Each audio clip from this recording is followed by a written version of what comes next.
Welcome back to the Angels here on OOTP 25. It has been a while for me. It's been close to a month since I've actually recorded this series because I've just been waiting for my recordings, my actual uploads to catch up to my recordings, to my recording point, so I'm not constantly just like super far in the future recorded. I do like to have a backlog, but I don't like to be like months and months ahead of my recording. So I was basically just waiting for everything to catch up. Now that we have, it's basically been like a month since I've recorded this game, a little bit less, but we're back in the saddle here, ready to record some more Angels OTP. And before we actually kick off the 2035 season here, I am going to take a look at a new screen that is in this year's game, and that screen is going to be the GM transactions history page.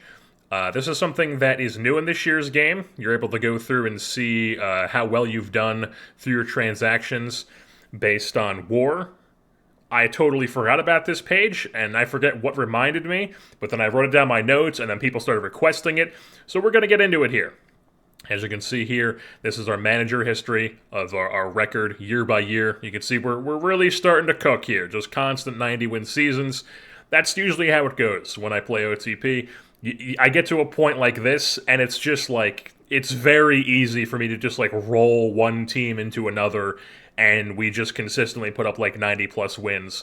And, the challenge then becomes trying to win a World Series, which is basically just completely RNG, which is, that's just how it is. I should also mention, before we dive into the GM transactions history here, I have had it rolling around in my head ever since I posted the update video talking about my plans for College Football 25, where I mentioned that maybe once we get to like the winter, I might look to do like a different series or something. I wasn't really sure. It was just kind of me brainstorming. But I forget your name, but I will put it on the screen here. Somebody left a great idea in the comments that maybe I should retire as the not retire, but like step down as the Angels GM and instead take over the Raleigh Oaks. And that has been bouncing into my head as a really, really good idea. I love this idea. I'm just kind of planting the seed right now as something. If you're interested in this, please let me know in the comments, because I think it is a very interesting thing. Obviously, we're not going to do it like right now. I don't know exactly when I would do it. The thing that has popped in my head and as an idea when to do it would be after the 2039 season and 2040. So the 2039 into 2040 season, off season, would be when I take over as the Raleigh Oaks GM, because that would be exactly 15 seasons with the Los Angeles Angels. It's a very good number, good solid number to leave off on with Angels. So I just felt like maybe that would be a decent point, but that's only like 4 or 5 seasons from now. Or, yeah, it's only like 5 seasons from now. So who knows? But just planting the seed of that idea. If you're interested in that, let me know in the comments. But let's now actually get into the GM transactions here.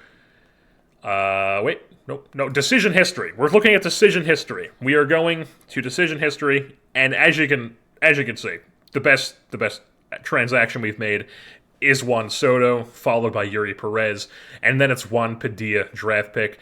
15 WAR off Juan Padilla, 15.8 off Yuri Perez, and 23.7 off Juan Soto. I think that's to be expected. Our best player through trade that who's given us WAR is Justin Lampkin, who we got from the St. Louis Cardinals. Then we have Chris Aquino, who is already in the top here after only 2 full seasons in the major leagues. He's incredible. He's on pace to be an Angels legend here. Then we also have Mike Broyhill, who we traded. He actually shows up twice. He shows up in the best acquisitions and in the greatest losses. Zach Gallen's on here, Andrew Healy's on here, Chris Lesnar's on here. Even Alvaro Dowd is on the bottom of the list. He's still on the team, obviously, or he's still in the organization, but he has kind of lost his job because we have Ellie De La Cruz now. And then if we take a look at greatest losses, the number 1 is Mick Abel, who we had for like half a season. He was fine for us. And then he's put together some decent campaigns with San Francisco here. But it's whatever. It's not like we really missed him that much. Not like we've struggled to win games without him. And then really the rest of these guys are George Lombard. He's on here. We've talked about him, how he had a couple really good seasons with St. Louis once we traded to him. He's actually been much better for St. Louis now that he's on Montreal. But he's actually been much better for St. Louis than Mike Broyhill has been. If we take a look at not his batting splits, but his career numbers here, he just hasn't really. He's been doing like what I thought he was going to be doing. Like he had these couple seasons of like 90-ish games, and that's why we traded him. And then he had a season of like a bunch more games with a 2 WAR, slightly below average bat, and then he dropped down to 90-ish again. But so he puts up like decent WAR. He's probably playing still a very good center field. Yeah, he's still a solid center fielder, but he just can't stay on the field, which is why we traded him in the first place. And now he is on the St. Louis Cardinals. And then George Lombard was also over there. Nelson Rada, who is now wrecked in free agency because he can't stay on the field at all, as you can see. But he did have some really good years in Miami with the Marlins. 2 WAR, 2 WAR, 2 WAR, 3 solid seasons. And I believe that, that's with us.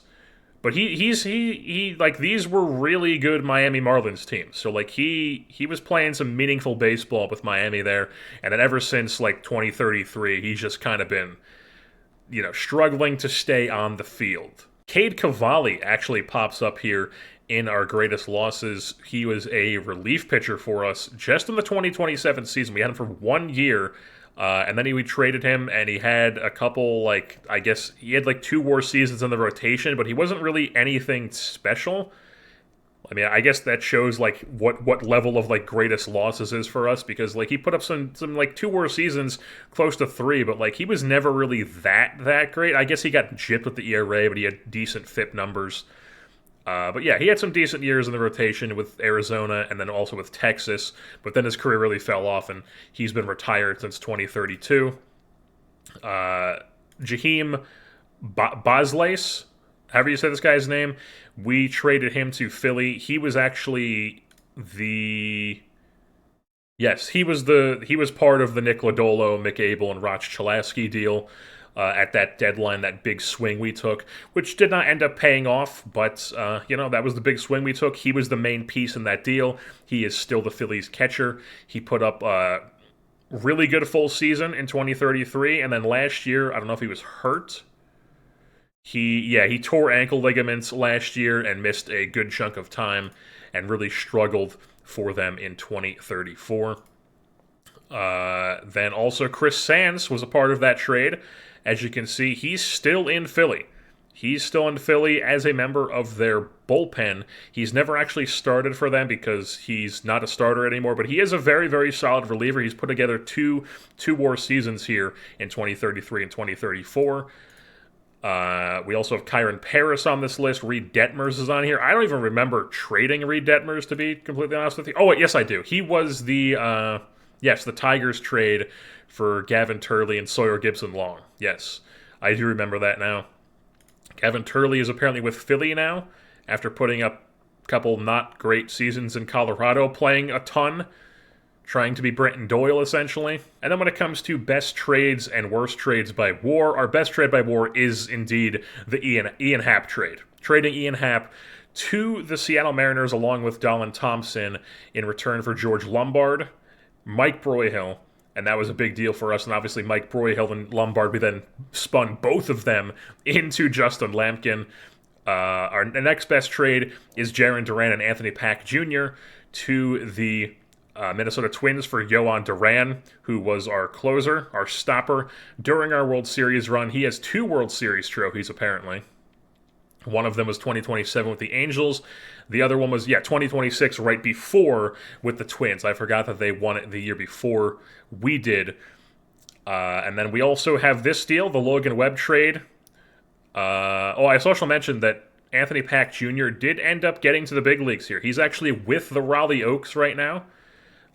He's not really ever been too great, in the major leagues. You can see here he's had like a cup of coffee in the big leagues with Minnesota, but he's with Raleigh now, so maybe he gets some run there. Who knows what happens? Why does it keep switching back to OSA like that? And then also we have this other trade, the Logan Webb trade, where we picked up Webb for Mauricio and David Castro and Cam Caminiti and Lee Snyders. Lee Snyders is currently a member of the San Francisco Giants. He's not their starting catcher. He's like their backup catcher, it appears. But, he's made it to the big leagues here. Maybe he's something for them. But did I see that he's 27? That's how old that's how long we've been playing this save, is that this guy's 27. And we traded him when he was like a 19-year-old international free agent. Cam Caminiti. He is still kicking around. He's actually in free agency right now. Something that we might look into possibly signing as like depth, perhaps? I don't know. We'll see. But we could use some depth at the left-handed pitching spot. David Castro we've talked about because he was on... I think we talked about it at some point, but he was on San Francisco or something at one point. Yeah, he was on San Francisco. Now with Cleveland, he was with Philly last year. He's basically just bounced around as like a decent reliever. He had a really good year with Colorado in 2033, but now the lefty is with Cleveland. Even Ronnie Mauricio is still kicking around here, 26 years old. We traded him. He's 33, almost 34 now. He's with the Boston Red Sox, but he's not really a key piece anymore. He's just kind of not been great. But he did, I believe, have some decent years with San Francisco. No, not really.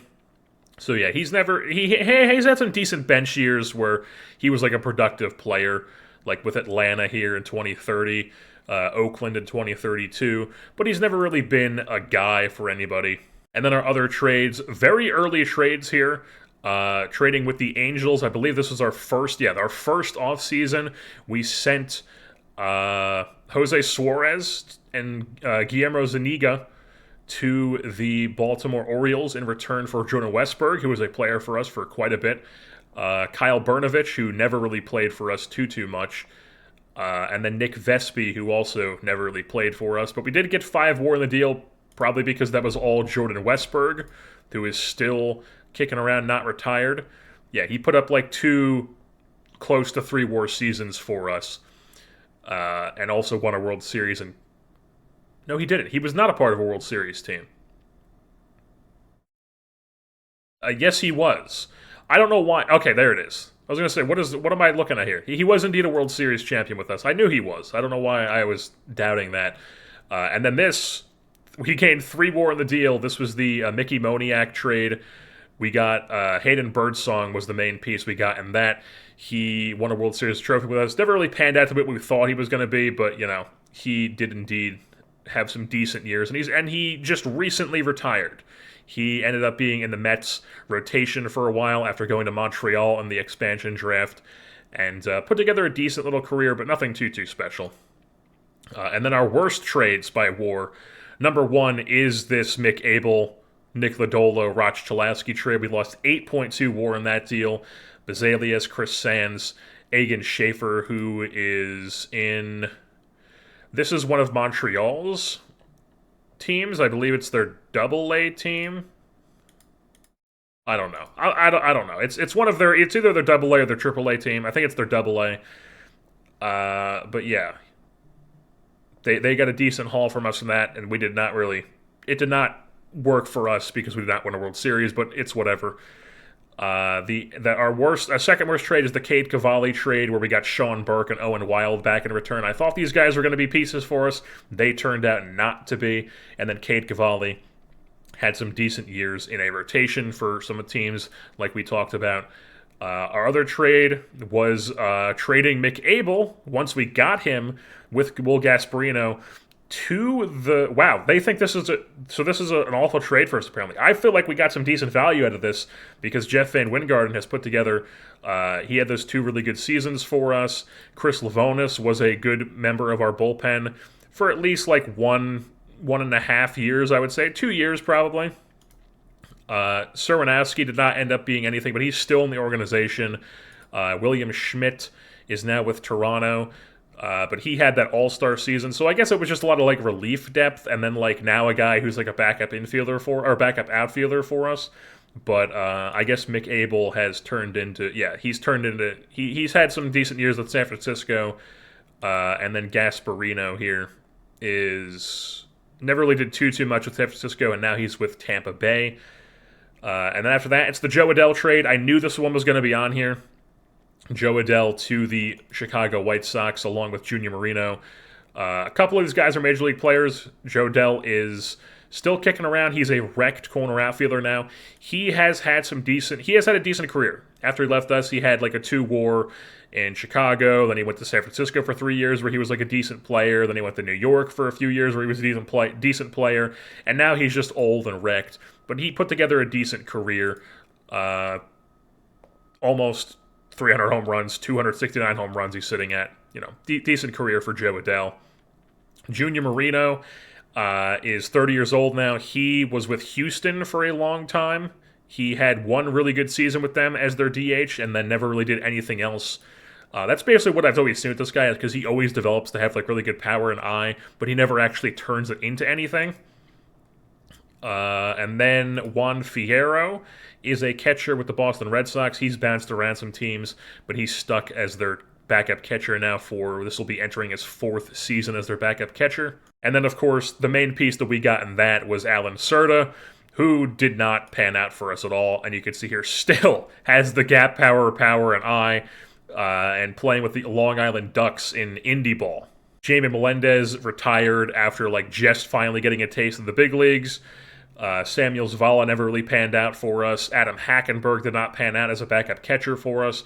So that was one of our worst trades. And then the other one here, I knew this one was going to be on here too, the Mike Vasile trade where we gave up Chris Sweet and Blake Thurgood. Blake Thurgood, the old knuckleballer, is actually up in Double-A for the San Antonio Missions, the San Diego Padres. Has never been good, but he's still playing, which is surprising because players do tend to retire earlier than they used to in this game, rather than playing until their 30s in the minor leagues. And then Chris Sweet was the main thing that we really lost in this, where he's been a stud reliever for the San Diego Padres. He was actually a starter for them last year. Wow! They moved him in the rotation after putting up... did he win Reliever of the Year? Yes, he won Reliever of the Year, and then they moved in the rotation, and he gives him 190 innings and a 3-WAR season. So I didn't even know that, but, Chris Sweet, he's turned into quite a piece. When we traded him, he was a fragile, 45 potential starter, essentially, like that. And now he's just the guy who outperforms his lack of stuff with this movement and control. Big ups to him. But that is the page, and now we are going to get into the actual season here, now that I've rambled for what feels like an hour. Folks, they are calling the Los Angeles Angels the unluckiest team in America. You can see here, we are currently sitting at 4th place in the Pacific Division, 7 games back at 30-26. Overall, not an awful record. We're above 500. Can't complain too much about that. The Giants are just tearing the world on fire. They're 37-19. They were recently, these losses have come pretty recently for them, I believe. What am I doing here? We're looking for the standings page. Yes. Expanded standings. You can see here, our run differential is plus 61, very similar to the San Francisco Giants. They've lost 1. They're 3-7 in their last 10. We are 7-3 in our last 10. So you can see they've really started to slip here, and they're still 37-19. But why I say we're the unluckiest team in America, that is because when we go to our team stats page here, our Pythagorean is starting to catch up. But when I checked this 2 weeks ago, and our Pythagorean was it was 10 games off of what we actually were. We were sitting at 500, and this was 10 games over 500. So it's pretty unlucky to get started off here. You can see here 13-14 in April, but 17-12 so far here in May, or I guess through May, because we are sitting on June 1st. And the whole time I was looking, I was like, what is going on? Because you look at these stats and you're just like, things look fine. You know, we're fourth in runs. We're first in runs allowed. That's actually improved. That was fourth when I looked at it last. So the team is doing very solid. We're just getting really unlucky, I guess, with one-run games. We're 5-9 in one-run games. That's definitely not what you want. But we are starting to turn things around here. 7-3 in our last 10, like I said. I am not worried. This team is good, and they should be good. As you can see here, their stats are good. We strike out a lot. That's to be expected. But aside from that, everything is right around where it should be. And if we take a look at the current pitching staff, sort by innings pitched here, Justin Lampkin has definitely struggled the most out of all of our starters here. He has the most innings and just has not looked like Justin Lampkin this season so far. Has a not good ERA plus, a slightly below average FIP minus. It's not what you want. You want him to be better. He's our ace. We need him to step it up. But he's done this before. He's had slow starts where he's very much turned it around. Once again, we are only through 2 months of the season here, so things absolutely can turn around from this point on. Josh Flynn has looked solid. Mike Hoskins has looked very good. He's currently on fire. He's got a 2 WAR already, 173 ERA plus, a 63 FIP minus. He has been incredible. He's somebody that I want to extend. It's just the combination of the fragility and his personality makes me not want to extend him. So it's like, I don't know what to do with him. Like, if we're, like, I guess he doesn't even... What if we say something, I don't know, like a 6-year extension? Yeah, he wants to get paid, but this is definitely, like, not the worst, especially for how he's pitching. But the thing is, at any point, it could just fall off, and that is the inherent risk in any pitcher contract, is that at any point they could just get hurt, and you're paying a guy money that you're paying him for what he was before he got hurt. But that's just the inherent risk with pitchers, but it's even more risky when you have a guy with a profile like Mike Hoskins with the fragility and the personality, with how poor that is. But I don't know. We'll see. Maybe once we get towards this offseason, we'll start making a decision on that, because he's a vital part of our rotation here. And as you can see when I go to my front office page, we have a shit ton of money available in extensions, $120 million plus. Why the hell is our attendance and revenue so goddamn low? What is going on? I have no clue what's going on. Our attendance is bottom of the league, essentially, and I've basically, what I need to do, apparently, is just, in order to get our revenue up to be not fucking awful, we need to, like, crank this up to, like, $70 a game. I always just raise it, like, a couple dollars here or there every season, depending on how we do, and we've been continually climbing, so I keep rising it, like, $1 or $2 every offseason. And this is the first I've ever ran into the fact that we have, a minus 30% attendance and minus 27.9% revenue. The hell's going on? What is happening? We're playing well. We're a good team. We've got the 5th highest budget, the 3rd highest payroll. The fan interest is 85. What's happening? Well, anyways, I don't know what's going on with that, but back to the pitching staff here. Jorge Sosa was not the greatest in our rotation. He had 11 starts. He's actually in the bullpen now because Trey Savage and Noah Schultz are back, so he's moved into our bullpen, into a stopper role along with Terada here, but Terada's not as lengthy of a stopper as Sosa is because Terada only has 30 stamina. So we're basically getting him those, like 4 out appearances, essentially, is how we're looking at Terada. I guess I could put him as like a closer with like 8th plus later, but it's fine to keep him as a stopper. We have Kaneda as the closer already. So yeah, Sosa's in the bullpen now. Terada's been very good in this closer role. He's got a 1 WAR, 139 ERA plus, and a 69 FIP minus. Very nice. Trey Savage has been fantastic since coming off the IL. He has 8 starts, and he's got 1.6 WAR, a 257 ERA plus, and a 46 FIP minus. Just incredible numbers for Trey Savage. Chase Petty has been fine in the bullpen. Josh Tackett has been fine. Jose Lopez has been lights out at 36 years old. I don't know what this guy's deal is, but he never gives up home runs despite being an extreme fly ball guy. We just keep being like, hey, there's nobody better out there, nobody we like more, and Jose Lopez just he's paying off for us here. He's been absolutely incredible here for us as a lefty in the bullpen. Shamar has been solid. Kaneda's been very good. And then Noah Schultz has gotten one start in the big leagues here since coming back. He went 6 1/3 and had a very good appearance if we go by games. 6 1/3, 3 hits, no runs, 6 Ks, 2 walks, 95 pitches. We will take that all day long. So Noah Schultz, very good performance for him. And that is what our pitching staff is looking like right now. Taking a look at our lineups, we have made a couple changes here if we sort by WAR. Our WAR leader right now is Juan Padilla, who is absolutely tearing the cover off the ball. 152 WRC plus, 13 doubles, 11 home runs. Walking even less than he usually does, but aside from that, he is he's tearing the cover off the ball, folks. He's Juan Padilla.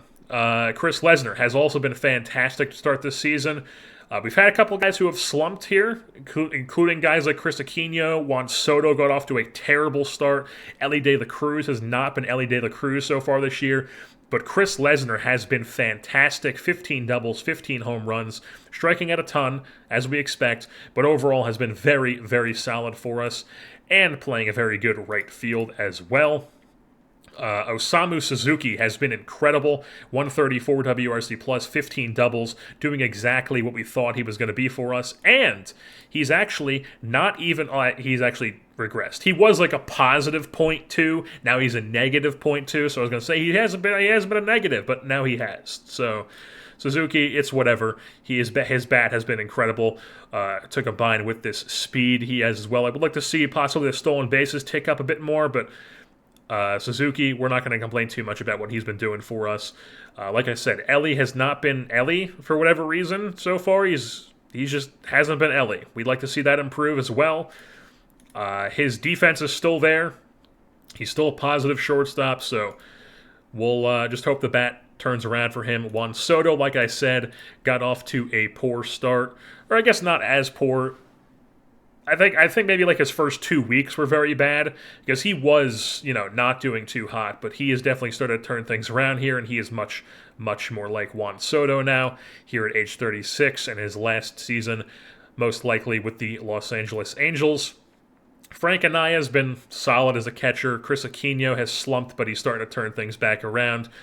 Our center field situation has been very not great because Canalate, he did have a wrist tendonitis, missed 2 to 3 weeks on that. He came back, and I had no problem putting him on the IL because for whatever reason, he just doesn't hit. It's just like, look at this guy's page. Like, he should be a solid hitter. He should be able to walk. He should be able to hit doubles. He should be able to get BABIP. He should be able to swipe bags, play an incredible center field, which he does, but he just doesn't do anything at the plate for whatever reason.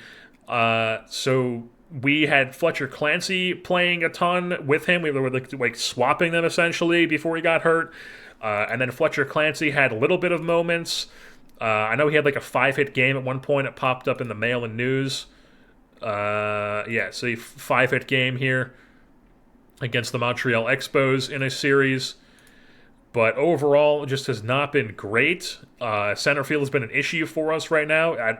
You would think it's not after a season like Clancy just had and Canalate, what he is on paper.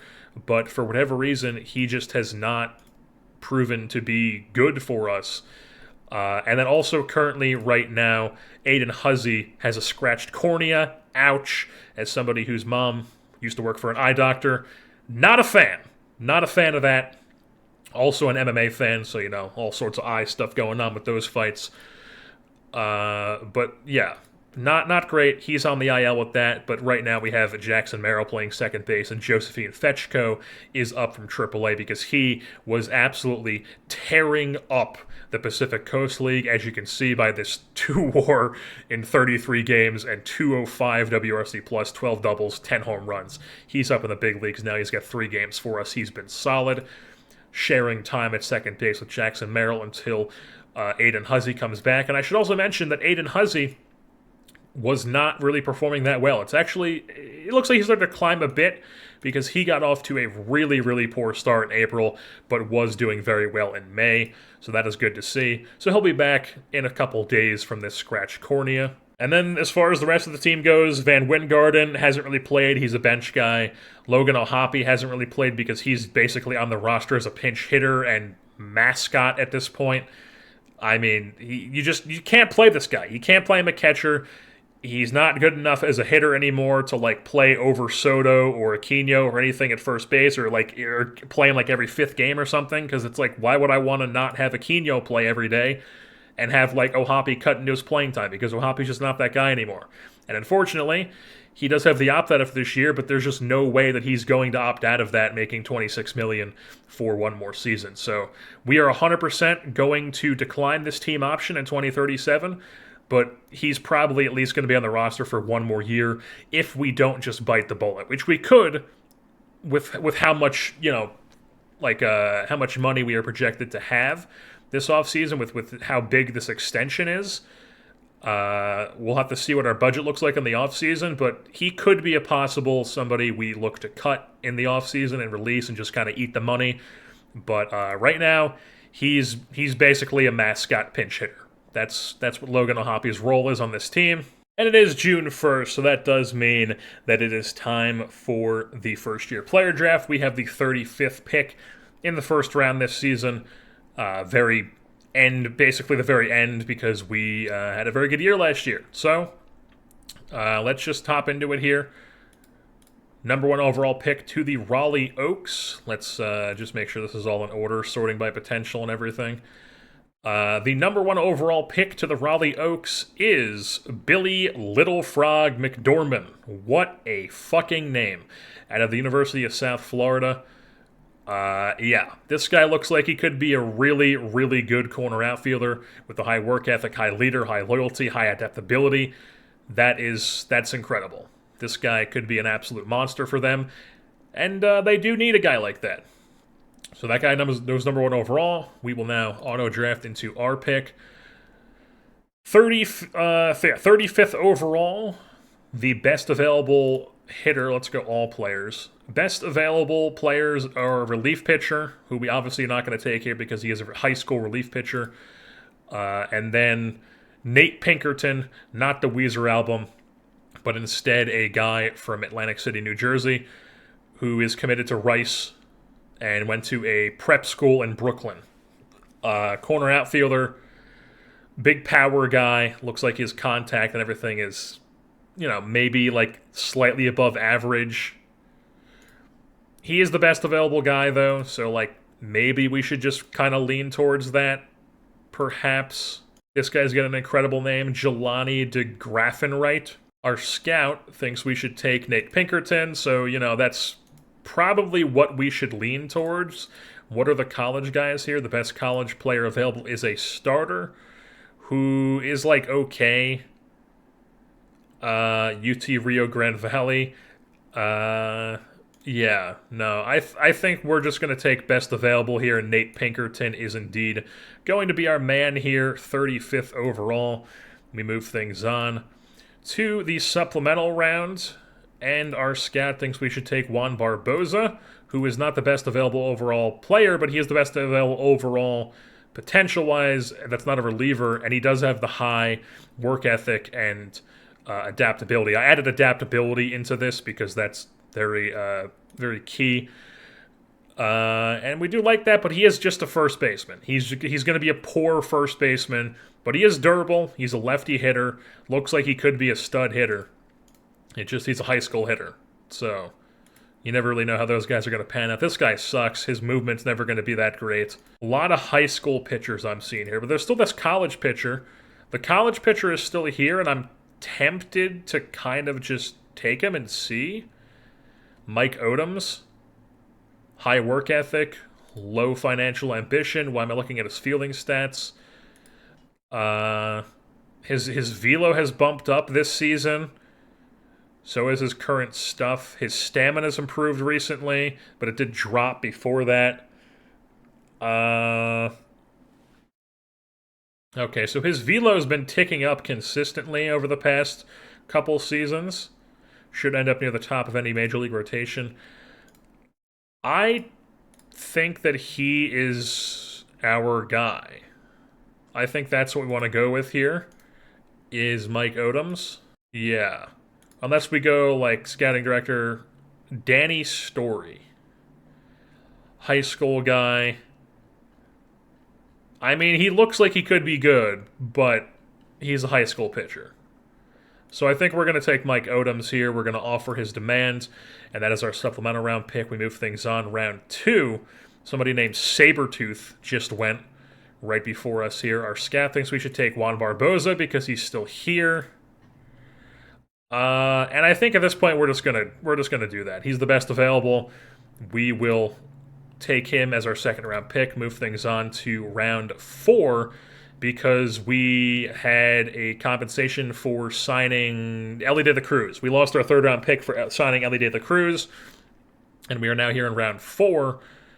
Danny Story is still here. I mean, he does look like he could be good, is the thing. This is a center fielder. He's got 60 range. Are there any, like, 80 grade range shortstop? I mean, the turn double play is really not great. But you have 80 grade range. This guy's name is Billy Pitcher. Maybe you should be a pitcher with this bat. Eric, yeah, no. I mean, this guy's okay-ish with his bat, but his defense is really good. I mean, 80 grade range is really hard to pass up. Even if his it's the fact that his turn double play is only 50, and his bat's never going to be anything, really, ever.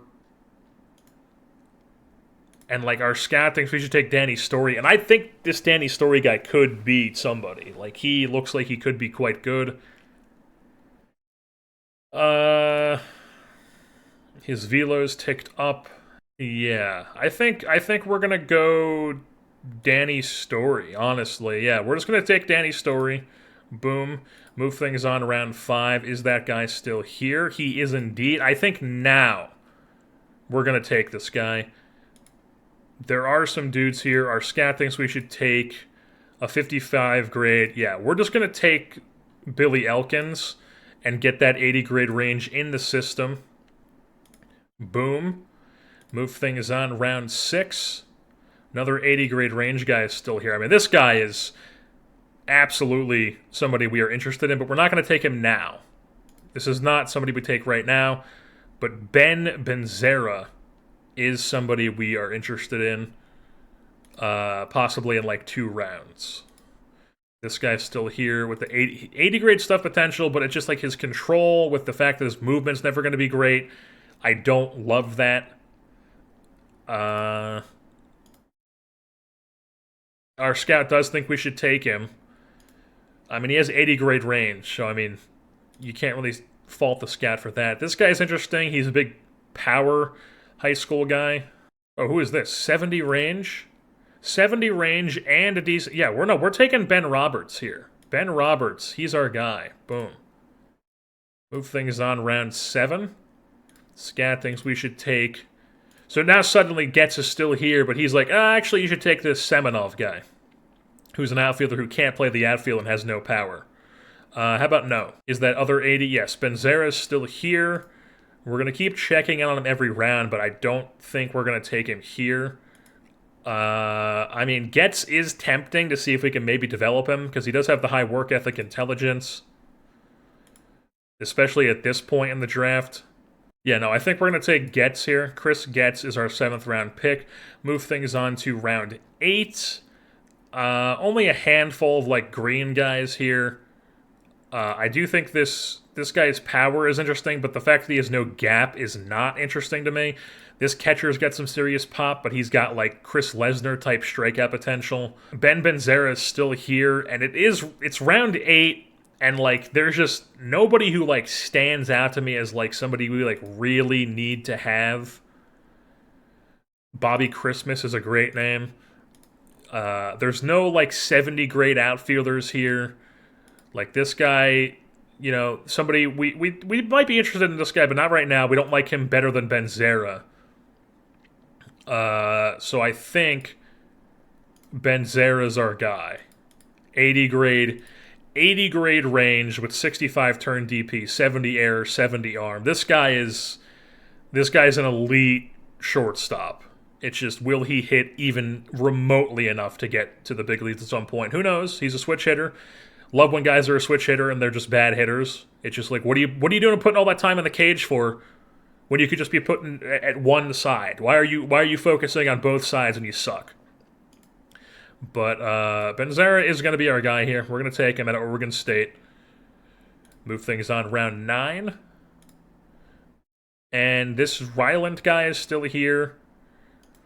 Maybe we take him just because of where we are in the draft at this point. Kevin Asbell, outfielder, can't really field. Who are the best pitchers here? Best starters.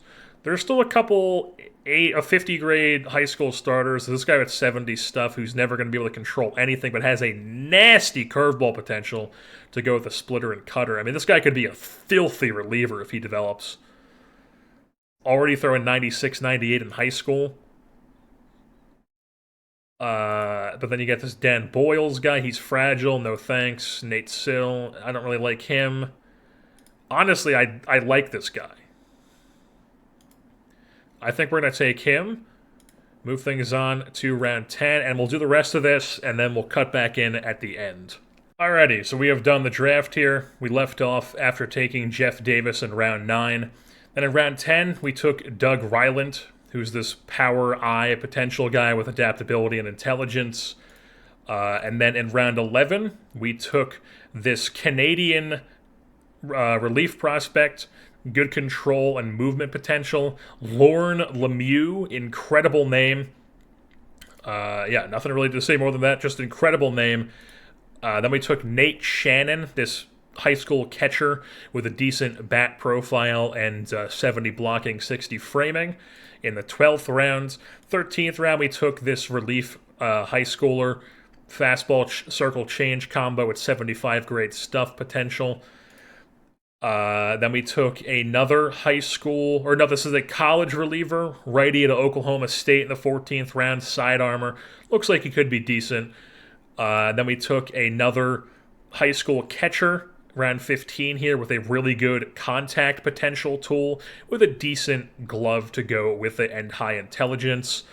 Then we took a college outfielder with like a, you know, he's got gap and power, good speed, decent fielder, can play some outfield for us in the minors. And then we also took some more relievers, 75 grade lefty, 75 grade stuff, lefty, 80 grade splitter potential. Tierno Lucky, great name. Chris McNaughton here, 80 grade stuff potential, 80 grade cutter, righty at a high school. Then we took Savion Traps, another high school relief prospect with a good fastball curveball potential, 70 grade stuff. Then our last pick, 20th overall, was Dan Bowman, an outfielder from Utah Valley University, who has a decent outfield range with a good personality class. You know, he's just going to play some outfield for us in the minor leagues. Who knows what happens.